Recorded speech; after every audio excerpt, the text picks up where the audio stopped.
A paz do Senhor Jesus, meus irmãos.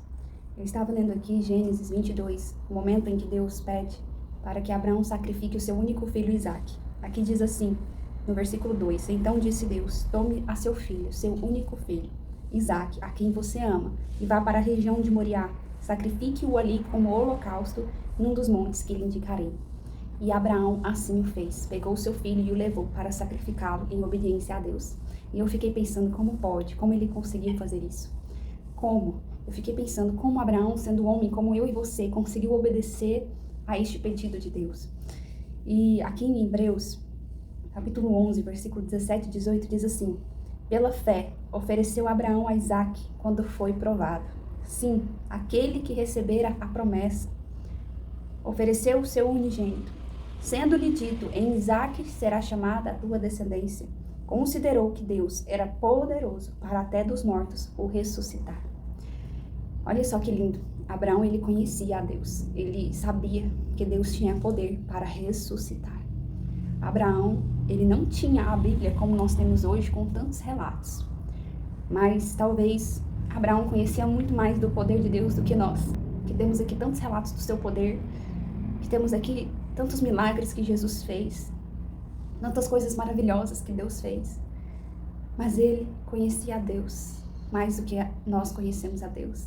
Ele sabia do poder de Deus, até mesmo para poder ressuscitar o seu filho. Ele confiou tanto em Deus, a fé dele foi tão maravilhosa, que ele sabia que Deus lhe havia feito uma promessa, e ele sabia que Deus era fiel para cumprir a sua palavra.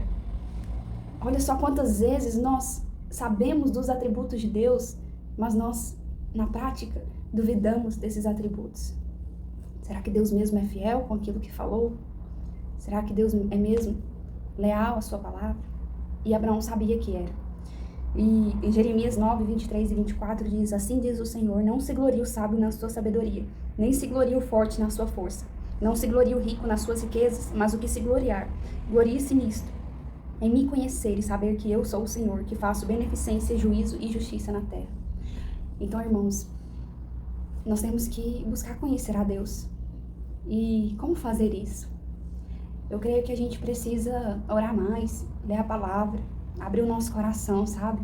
Passar tempo com Ele, sair um pouco dessas redes sociais e gastar tempo com Deus, tempo de qualidade, não simplesmente ler a Bíblia para cumprir um protocolo, não simplesmente orar para cumprir um protocolo, para falar eu orei, eu oro todos os dias, não é isso. É realmente se entregar, sabe? Entregar para Ele todos os seus sonhos, todos os seus projetos, colocar a sua vida nas mãos de Deus de uma maneira, sabe, que você esteja entregue à vontade dEle. Nós precisamos orar. Eu creio que este é o lugar onde nós vamos conhecer o nosso Pai, onde nós vamos ter essa amizade que Abraão teve com Ele. Nós precisamos conversar com Deus, nos arrepender. Nós precisamos colocar a nossa vida diante dEle e clamar a Ele que nos ajude a nunca sair da presença dEle, da vontade dEle. Então era essa a mensagem que eu queria deixar. Abraão conseguiu porque ele conhecia o Deus que ele servia. E às vezes nós não entendemos a atitude de Abraão porque nós estamos longe de Deus e nós não conhecemos como Abraão conhece.